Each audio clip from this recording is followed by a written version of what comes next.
Budget ಮಂಡನೆ ಮಾಡ್ತಾ ಇದ್ದಾರೆ ಸಿದ್ದರಾಮಯ್ಯನವರು. ಅದ್ರ ಬಗ್ಗೆ ನಿಮ್ಮ ನಿರೀಕ್ಷೆ ಏನಿದೆ ಸರ್? ನಿರೀಕ್ಷೆ ನಮ್ಮ ತಕ್ಕಂತೆ ಇರೋದೇ ಇಲ್ಲ, ಜನರ ತಕ್ಕಂತೆ ನಿರೀಕ್ಷೆ ಇರಲ್ಲ. ಅದು ಅವ್ರ ತಕ್ಕಂತೆ ಅವ್ರಿಗೆ ಏನು ಅನುಕೂಲ ಆಗಬೇಕೋ ಅದು ಮಾಡ್ತಾರೆ. ನಮಗೆ ಜನರ ನಿರೀಕ್ಷೆ ಯಾವುದರಿಂದನೂ ನಾವು ಎಕ್ಸ್ಪೆಕ್ಟೇ ಮಾಡೋಕ್ಕಾಗಲ್ಲ. ಯಾಕಂದರೆ ಪ್ರತಿ ಬಜೆಟ್ ಬರುತ್ತೆ, ನಮ್ಮ ಸಾಮಾನ್ಯ ಜನರಿಗೆ ಏನು ಅದರಿಂದ ಏನು ಇದಿಲ್ಲ. ಇವರು ಭರವಸೆಗಳು ಕೊಡ್ತಾರೆ, ಅದು ಮಾಡಿದ್ದೀವಿ ಇದು ಮಾಡಿದ್ದೀವಿ, ಜನ ತಲುಪೋದು ಬೇಕಲ್ಲ. ಕೆಲವೇ ಜನಕ್ಕೆ ತಲುಪುತ್ತೆ, ಅದು ಅವ್ರ ಓಟಿನ ಬ್ಯಾಂಕ್, ಅದು ಅಷ್ಟೇ. ಈಗ 5 ಗ್ಯಾರಂಟಿ ಯೋಜನೆಗಳೆಲ್ಲ ಕೊಟ್ಟಿದ್ದಾರೆ, ಸಕ್ಸಸ್ ಆಗಿದೆ ಅಂತ ಹೇಳ್ತಾ ಇದ್ದಾರಲ್ಲ. ಆ ಗ್ಯಾರಂಟಿ ಯೋಜನೆ ಕೊಡೋ ಬದಲು ಬೆಲೆಯಲ್ಲಿ ವಿದ್ಯುತ್ ಶಕ್ತಿ 1 ಯೂನಿಟ್ಗೆ ಇಷ್ಟು ರೂಪಾಯಿ ಕಮ್ಮಿ ಮಾಡಿ ತಿಂದಿದ್ರೆ ಸಾಕಾಗಿತ್ತು. ಜನ ಕಟ್ಟೋರು ಕಟ್ತಿದ್ರು. ಬೆಲೆ ಏರಿಕೆ ಅಂತ ತಡೀರಿ, ಇರೋದಿನ ಎಲ್ಲದನ್ನೂ ಜಾಸ್ತಿ ಮಾಡ್ತಾನೆ ಇದ್ದಾರೆ. ಇವರ ಖರ್ಚು ವೆಚ್ಚ ಇವರು ಅನುಭವಿಸೋಕ್ಕೋಸ್ಕರ ಇವರು ವಿಧಾನಸೌಧ. ಸಾಮಾನ್ಯ ಜನಕ್ಕೆ ಏನೂ ಇಲ್ಲ ಇದರಲ್ಲಿ. ಇದು ಈಗ ಬಜೆಟ್ನಲ್ಲಿ ಯಾವುದ್ರ ಬಗ್ಗೆ ಹೆಚ್ಚು ನಿರೀಕ್ಷೆ ಕೊಡಬೇಕು ಮತ್ತು ಯಾವುದ್ರ ಬಗ್ಗೆ ಗಮನ ಕೊಡಬೇಕು ಅಂತೀರಾ ಸರ್ಕಾರ? ಏರಿಕೆ ತಡಿಬೇಕು ಸರ್. ಎಲ್ಲವನ್ನೂ ಯಾವುದನ್ನು ಯಾವ ಸೇರಿ ಸರ್ಕಾರಗಳು ಬಂದರೂ ಪ್ರತಿ ವರ್ಷ ಏರಿಸ್ಕೊಂಡು ಹೋಗ್ತಾರೆ, ಯಾವುದನ್ನು ಕಮ್ಮಿ ಮಾಡಲ್ಲ. ಈಗ ಮೆಟ್ರೋನೇ ತೊಗೊಳ್ಳಿ, ಅವ್ರು ಮಾಡಿದ್ರು ಇವ್ರು ಮಾಡಿದ್ರು ಅಂತ ಕೊನೆಗೆ ಕಟ್ಟಿದ್ದು ಯಾರು? ನನ್ನ ತಲೆ ಮೇಲೆ. ಉಪಯೋಗಿಸೋದು ನಾವು ತಾನೇ, ದೊಡ್ಡವ್ರು ಯಾರೂ ಉಪಯೋಗಿಸಲ್ಲ, ಸಣ್ಣವರೇ ಉಪಯೋಗಿಸೋದು. ನಮಗೆ ಹೊಡೆತ, ಹೆಚ್ಚಿನ ಹೊಡೆತ ಮಧ್ಯಮ ವರ್ಗದವ್ರಿಗೆ ವಿನಃ ಸಣ್ಣವ್ರಿಗೂ ಅಲ್ಲ, ಮೇಲ್ಗಡೆಯವ್ರಿಗೂ ಅಲ್ಲ. ಇವರಂತೂ ನಮ್ಮ ಪರ ಇಲ್ಲವೇ ಇಲ್ಲ. ಇವ್ರು ಏನಿದ್ರು ಒಂದು ವರ್ಗ, ಆ ವರ್ಗನ ತೃಪ್ತಿಪಡಿಸೋಕೆ ಇವ್ರು ಬಂದಿರೋದು. ಈ ಬಜೆಟಿಂದ ಯಾವುದೇ ಉಪಯೋಗ ಆಗಲ್ಲ ಅಂತಾರೆ? ಅಲ್ಲ ಸರ್, ಏನೂ ಆಗಲ್ಲ. ಕೇಂದ್ರ ಸರ್ಕಾರ ಇಂಪ್ಲಿಮೆಂಟ್ ಮಾಡುತ್ತೆ, ಅದನ್ನು ಇವರು ನಮಗೆ ಆ ಕೇಂದ್ರ ಸರ್ಕಾರದ ಯೋಜನೆಗಳು ಇವರು ಅದನ್ನು ಅಳವಡಿಸ್ಕೊಳ್ಳಲ್ಲ. ಯಾಕಂದರೆ ಅದು ಬೇರೆ ಗೌರ್ಮೆಂಟು, ನಮ್ಮ ಇದ್ರ ಪ್ರಕಾರ ಅಲ್ಲ ಅಂತ ಅಲ್ಲ ಇವರು ವಿರೋಧ. ಅಭಿವೃದ್ಧಿಗೆ ವಿರೋಧ ಬೇಡ, ಪಕ್ಷಗಳು ಬೇರೆ ಇರ್ಬೋದು, ಅಭಿವೃದ್ಧಿ ಎಲ್ಲರೂ ಸೇರಿ ಮಾಡಬೇಕು, ಜನರ ಅನುಕೂಲಕ್ಕೋಸ್ಕರ ಇರಬೇಕು. ಇದು 5 ಗ್ಯಾರಂಟಿನ ಯಾವುದೇ ಕಾರಣಕ್ಕೂ ನಿಲ್ಲಿಸಲ್ಲ ಅಂತ ಸಿದ್ದರಾಮಯ್ಯನವರು ಹೇಳಿದ್ದಾರೆ ಸರ್. ಈ ಗ್ಯಾರಂಟಿ ಏನಕ್ಕೋಸ್ಕರ? ಇವ್ರು ರಾಜ್ಯ ಆಳೋದಕ್ಕೋಸ್ಕರ, ಇವರ ಸವಲತ್ತಿಗೋಸ್ಕರ. ಜನರ ಸವಲತ್ತಿಗೆ ಏನಿಲ್ಲ. ಹೇಳಿದ್ನಲ್ಲ, ಎಲ್ಲೋ ಕೊಟ್ಟು ಎಲ್ಲ ಕಿತ್ಕೊಳ್ಳೋದು, ಎಲ್ಲದೂ ಜಾಸ್ತಿ ಆಗಿದೆಯಲ್ಲ. ಯಾವುದ್ರಿಂದ ಕಮ್ಮಿ ಆಗಿದೆ?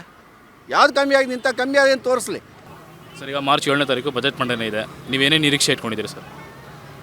ರೈತರಿಗೆ ಏನು ಕರೆಕ್ಟಾಗಿ ಅನುಕೂಲ ಆಗ್ತಾಯಿಲ್ಲ ಸರ್. ಅದೇ ಸ್ವಲ್ಪ ಅನುಕೂಲ ಆದರೆ ಸಾಕು ಅನ್ನೋದು ನಿರೀಕ್ಷೆ ಅಂದರೆ ಈಗ ಸರಿ. ಈಗ ಈ ಮಾರ್ಚ್ ಒಳಗೆ ಬಜೆಟ್ ಇದೆ, ಜೂನಲ್ಲಿ ಮತ್ತು ಬಿತ್ತನೆಗೆ ಮಳೆಗಳು ಬಂತಂದ್ರೆ ಬಿತ್ತನೆಗೆ ಚಾಲತ್ತವ. ಆ ಟೈಮಲ್ಲಿ ಗೊಬ್ಬರ ಎಣ್ಣೆಗೆ ಸರಿಯಾದ ಬೀಜಗಳು ದೊರಕಿದ್ರೆ ಸಾಕು. ಬೀಜಗಳೇ ದೊರಕ್ತಿಲ್ಲ. ನಾವು ಸಿಟಿಯಲ್ಲಿ ಇರ್ದಿದ್ದು, ಬಟ್ ಹಳ್ಳಿ ವಾತಾವರಣ ನಮ್ಗೆ ಗೊತ್ತು. ಹಳ್ಳಿಯಲ್ಲೇ ಈಗ ಅದನ್ನು ಹೊಲದಲ್ಲಿ ಒಕ್ಕತಾನೆ ಮಾಡ್ತೀವಿ ನಾವು. ಕರೆಕ್ಟಾಗಿ ಬೀಜಗಳನ್ನು ನಮ್ಮೂರಿಗೆ ತಲುಪಿಸಿ ಸಾಕು, ಪ್ರತಿಯೊಂದು ಹಳ್ಳಿಗೆ ತಲುಪಿಸಿ ಸಾಕು. ಕೊಡ್ತಾರೆ, ಕೆಲವೊಂದು ಕೊಡ್ತಾರೆ, ಅವರು ದೊಡ್ಡವರೇ ತೊಗೊತಾರೆ, ಯೂಸ್ ಮಾಡ್ಕೊತಾರೆ. ನಮಗೇನು ಉಪಯೋಗ ಇಲ್ಲ ಸರ್ ಅದರಿಂದ. ಫಸ್ಟ್ ರೈತರಿಗೆ ಮಾಡ್ಬೇಕಣ್ಣ. ಅವ್ರು ಪಡೋ ಕಷ್ಟ ಇಲ್ಲಿ ಜಗತ್ತಲ್ಲಿ ಯಾರೂ ಪಡಲ್ಲ. ಫಸ್ಟ್ ಅದೊಂದೇ. ಆಮೇಲೆ ಅವ್ರ ಬಜೆಟನ್ನು ಮಾಡ್ಕೊಳ್ಳಿ, ಏನನ್ನ ಮಾಡ್ಕೊಳ್ಳಿ, ಫಸ್ಟು ರೈತರಿಗೆ ಮಾಡಲಿ. ಸಾಲ ಅಂದ್ಬಿಟ್ಟು ಬರೀ ಸಾಲ ಮಾಡಿಕ್ತವ್ರೆ. ಅಲ್ಲಿ BMTCಲಿ ಫ್ರೀ ಬಿಡ್ತಾರೆ, ಇಲ್ಲಿ ಮೆಟ್ರೋಲ್ ಹಾಕೊಂಡು ಹೊಡಿತಾರೆ. ಕರೆಕ್ಟಾ?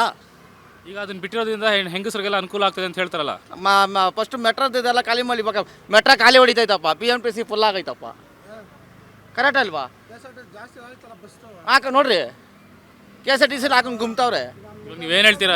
ಇದು ಬಜೆಟ್ ಯಾವ್ದ್ರ ಬಗ್ಗೆ ಜಾಸ್ತಿ ಗಮನ ಕೊಡಬೇಕು ಅಂತ? ರೈತರ ಬಗ್ಗೆ, ದೇಶ ಇವ್ರ ಬಗ್ಗೆ, ಅವರಿಬ್ಬರ ಬಗ್ಗೆ ಸ್ವಲ್ಪ ಎಚ್ಚರಿಕೆ ತಗೊಳ್ಳಿ. ಆಮೇಲೆ ಇದೇನೋ ಯಾರು ಸಿದ್ದರಾಮಯ್ಯವರು ಏನಾನ ಮಾಡೋಕ್ಕೆ ಹೋಗಿ ಏನೇನೋ ತಗೊಳಕತ್ತಾರ ಅವರು. ಕರ್ನಾಟಕ ರಾಜ್ಯ ಸರ್ಕಾರ ತನ್ನ ಎಲ್ಲ ಸಾಧ್ಯತೆಗಳಿಂದ ಒಳ್ಳೆಯ ಕೆಲಸಗಳನ್ನು ಮಾಡ್ತಾಯಿದೆ. ಮತ್ತು ಏನು ಸಾಧ್ಯವೋ, ಏನು ಬೆಸ್ಟು ಬಡ್ಜೆಟನ್ನು ಕೊಡೋದಕ್ಕೆ ಸಾಧ್ಯವೋ ಅದನ್ನು ಕೊಡುತ್ತೆ. ಈ ಬಡ್ಜೆಟ್ ಅನ್ನೋದು ಆಕಾಶದಲ್ಲಿ ಚಂದ್ರನಿಗೆ ಸಂಬಂಧಪಟ್ಟಿದ್ದು, ಮತ್ತು ಈ ಸಾರ್ವಜನಿಕರು ಮತ್ತು ಜನಸಾಗರಗಳು ಎಲ್ಲವೂ ಸೂರ್ಯನಿಗೆ ಸಂಬಂಧಪಟ್ಟಿದ್ದು. ಚಂದ್ರ ತನ್ನ ಕೆಲಸಗಳನ್ನು ಮಾಡಿಯೇ ಮಾಡ್ತಾನೆ, ಖಂಡಿತವಾಗಿಯೂ ಮಾಡೇ ಮಾಡ್ತಾನೆ. ಆದ್ದರಿಂದ ಯಾರೂ ಕಳವಳ ಪಡಬೇಕಾಗಿಲ್ಲ. ಕರ್ನಾಟಕ ರಾಜ್ಯ ಸರ್ಕಾರ ಎಲ್ಲ ವಿಧವಾದ ಉತ್ತಮವಾದ ಬಡ್ಜೆಟನ್ನು ಕೊಡುತ್ತೆ ಅನ್ನೋದು ನನ್ನ ನಂಬಿಕೆ. ಬಜೆಟ್ ಮಂಡನೆ ಹೆಂಗಿರಬೇಕು ಅಂದರೆ, ನಮ್ಮ ಮಿಡಲ್ ಕ್ಲಾಸ್ ಪೀಪಲ್ಸ್ಗೆ ಹೆಲ್ಪ್ ಆಗೋ ಥರ ಇರಬೇಕು. ಇವಾಗ ಗ್ಯಾಸ್ ಸಿಲಿಂಡರ್ ಪ್ರೈಸ್ ಎಲ್ಲ ಇನ್ಕ್ರೀಸ್ ಮಾಡಿದ್ದಾರೆ, ಅವೆಲ್ಲ ಏನು ಅದ್ರ ಪ್ರಾಪರಾಗಿ ರೀಸನ್ ಸೆಟ್ ಮಾಡಿ ಪ್ರೈಸ್ ಕೊಡಬೇಕು. ಆಮೇಲೆ BMTC ಬಸ್ಸು ಪ್ರೈಸ್ ಎಲ್ಲ ಇನ್ಕ್ರೀಸ್ ಮಾಡಿಬಿಟ್ಟಿದ್ದಾರೆ. ಮೆಟ್ರೋದು ನೋಡಿದ್ರೆ 45% ಜಾಸ್ತಿ ಮಾಡಿಬಿಟ್ಟಿದ್ದಾರೆ ಟಿಕೆಟ್ ಪ್ರೈಸಸ್ಸು. ಅದನ್ನು ಸ್ವಲ್ಪ ಸರ್ಕಾರ ನೋಡಿಕೊಂಡು ಒಂದೇ ಸತಿ 45% ಇನ್ಕ್ರೀಸ್ ಮಾಡಬಾರ್ದಿತ್ತು. ಏನು ಲೆವೆಲಾಗಿ ಇನ್ಕ್ರೀಸ್ ಮಾಡಿದ್ರೆ ಇವಾಗ ಅವ್ರಿಗೂ ಎಲ್ಲ ಫ್ರೀ ಕೊಟ್ಬಿಟ್ಟಿದ್ದಾರೆ. 5 ಗ್ಯಾರಂಟೀಸ್ ಅಂತ ಅವ್ರಿಗೂ ಸರ್ಕಾರಕ್ಕೂ ಬರ್ಡನ್ ಆಗಿರುತ್ತೆ. ಅವೆಲ್ಲ ರಿಕವರಿ ಮಾಡಬೇಕು ಅವರು. ಅದಕ್ಕೋಸ್ಕರ ಒಂದೊಂದು ಸ್ಟೆಪ್ ಬೈ ಸ್ಟೆಪ್ ಮಾಡ್ತಾ ಹೋಗಬೇಕು. ಅದಕ್ಕೋಸ್ಕರ ಒಂದೇ ಸತಿ ಮಾಡೋದು ತಪ್ಪು. ಅದು ಸ್ವಲ್ಪ ನೋಡ್ಕೊಂಡು ಮಾಡಬೇಕು.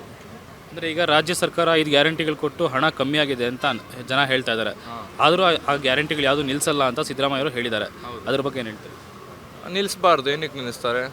ಅದು ಗ್ಯಾರಂಟಿ ಕೊಡ್ತೀನಿ ಅಂತ ತಾನೇ ಓಟ್ ಹಾಕ್ಸ್ಕೊಂಡಿರೋದು. ಈಗ 3 ತಿಂಗಳಿಂದ ದುಡ್ಡು ಸರಿಯಾಗಿ ಹಂಚಿಕೆ ಆಗ್ತಾ ಇಲ್ಲ. ಇಲ್ಲ, ಬರ್ತಾ ಇದೆಯಲ್ಲ ಎಲ್ಲರಿಗೂ. ಇಲ್ಲ, ಎಲ್ಲ ಜನ ಬರ್ತಾ ಇಲ್ಲ, 3 ತಿಂಗಳಿಂದ ದುಡ್ಡು ಬರ್ತಾ ಇಲ್ಲ ಅಂತ ಹೇಳ್ತಾ ಇದ್ದಾರೆ. ಇಲ್ಲ, ಬರ್ತಾ ಇದೆ. ನಮ್ಮ ಅಮ್ಮನಿಗೆ, ನಮ್ಮ ಅಜ್ಜಿಗೆ ಎಲ್ಲರಿಗೂ ಬರ್ತಾ ಇದೆ. ನಾನೇ ಚೆಕ್ ಮಾಡಿದ್ದೀನಿ. ಪ್ರತಿ ತಿಂಗಳು ಪಾಸ್ಬುಕ್ಕಲ್ಲ ಎಂಟ್ರಿ ಮಾಡಿಸ್ಕೊಂಡ್ಬರ್ತೀನಿ. ಬರ್ತಾ ಇದೆ ಅವೆಲ್ಲ ಪ್ರಾಪರಾಗಿ. ಅಂದರೆ ಈ ಬಜೆಟಲ್ಲಿ ಯಾವುದ್ರ ಬಗ್ಗೆ ಹೆಚ್ಚು ಗಮನ ಕೊಡಬೇಕು ಅಂತ ನಿಮ್ಮ ಅಭಿಪ್ರಾಯ? ಈ ಬಜೆಟಲ್ಲಿ ಅದೇ ಟಿಕೆಟ್ಸ್ ಇದೆಯಲ್ಲ, ಅದೊಂದು ಸ್ವಲ್ಪ ಇದು ಮಾಡಬೇಕು. ಫ್ರೀ ಕೊಡಬಾರ್ದಿತ್ತು. ಅಂದರೆ 40% ಫ್ರೀ ವುಮೆನ್ಸ್ಗೆ ಆ ಥರ ಪರ್ಸೆಂಟ್ ಲೆಕ್ಕದಲ್ಲಿ ಕೊಡಬೇಕಿತ್ತು. ಟೋಟಲ್ ಫ್ರೀ ಥರ ಕೊಡಬಾರ್ದಿತ್ತು.